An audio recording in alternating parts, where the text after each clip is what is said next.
ओम नमो भगवते वासुदेवाय। जय झूलेलाल। अचो त हाणे ॿुधूं वैसाख महीने जी कथा जो अध्याय 6। इन खां पहले मां 5 अध्याय अपलोड करे चुकी आहियां। तव्हां उहे बि ज़रूरु ॿुधिजो ऐं पंहिंजे सिंधियुनि भाउरनि भेनरुनि खे ज़रूरु शेयर कजो ताकी उहे बि पुण्य जी प्राप्ति करे सघनि। अचो त हाणे ॿुधूं वैसाख महीने जी अॻिते जी कथा।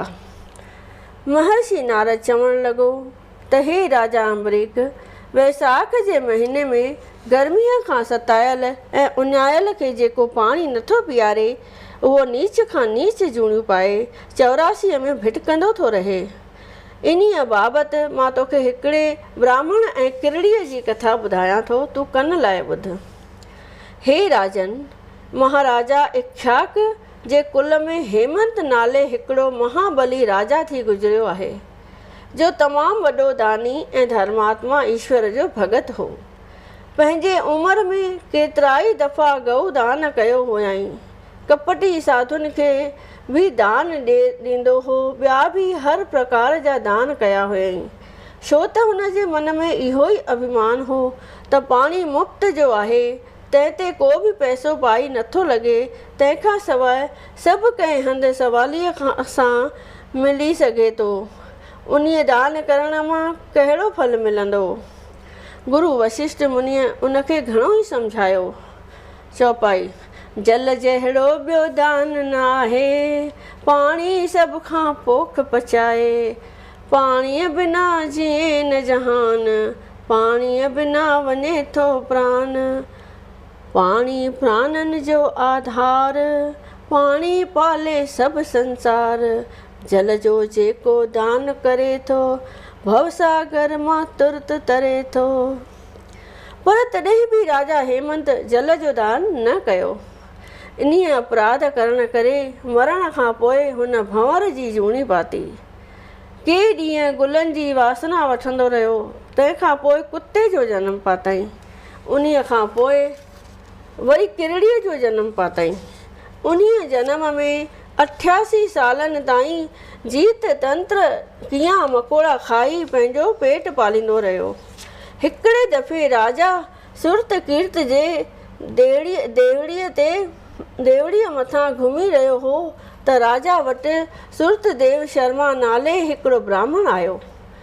राजा घणे आदर सत्कार सां उनखे प्रणाम करे पंहिंजे सिंहासन ते विहारियो ऐं ब्राह्मण जा चरण धोई चरणामृत पीतो ऐं बाक़ी बचियल जल चौतर्फ़ छिड़कियो। छंडे पवण सां किरड़ीअ चूं चूं करण लॻी।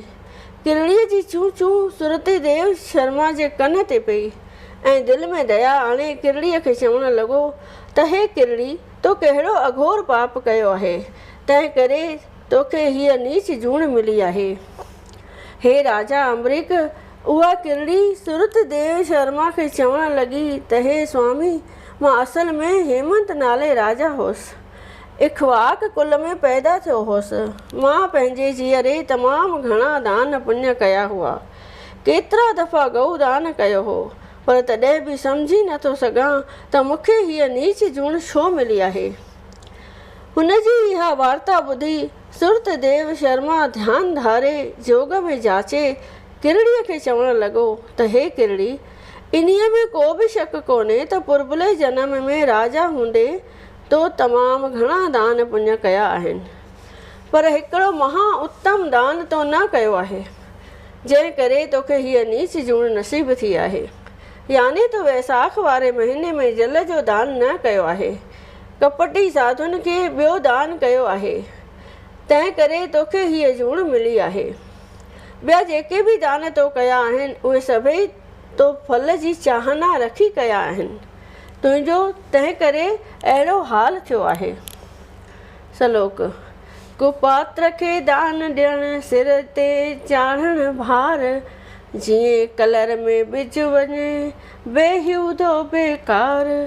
पंहिंजे हथ सां पेर ते कहिड़ी ॼाण कटार, हेमा अजायो आजार पाइणु खपे न पांद में।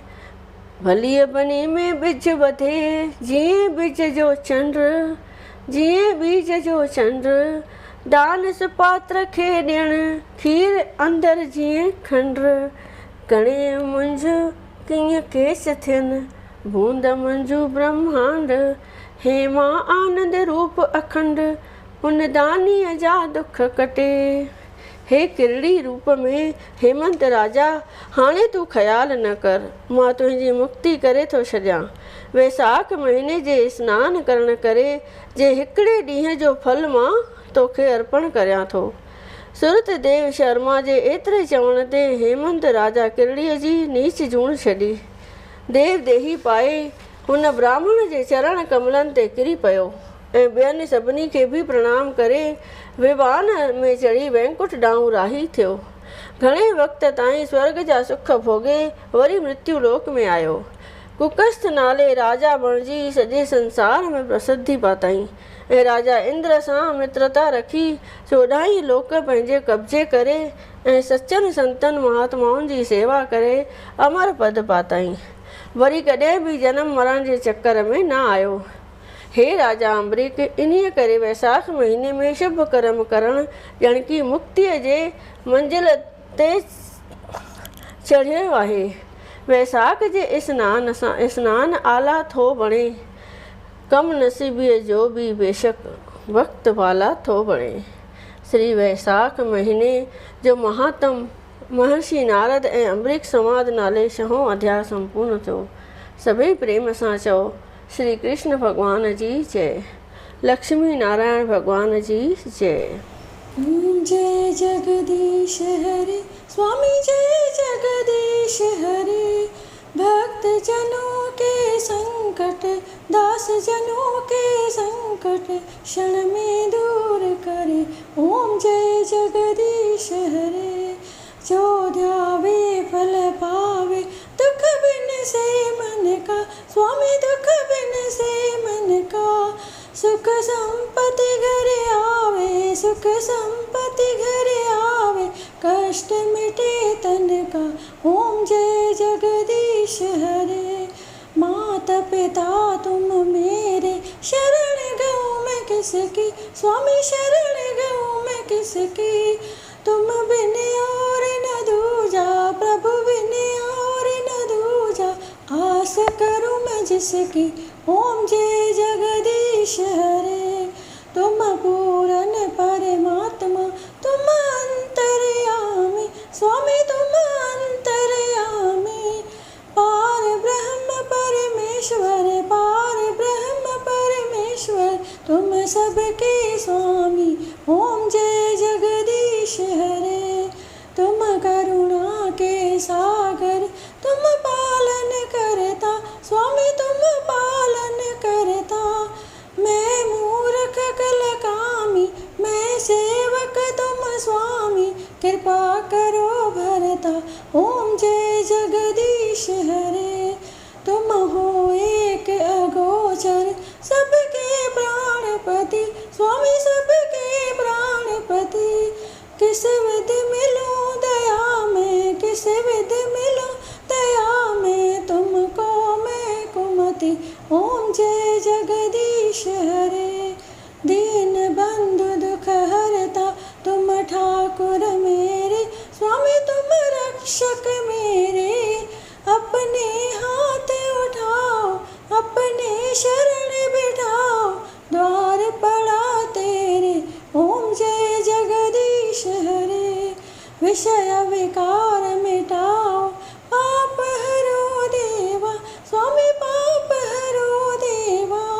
श्रद्धा भक्ति बढ़ाओ, प्रेमा भक्ति बढ़ाओ, संतन की सेवा। ओम जय जगदीश हरे। तन मन धन और संपत्ति सब कुछ है तेरा स्वामी, सब कुछ है तेरा। तेरा तुझको अर्पण क्या ला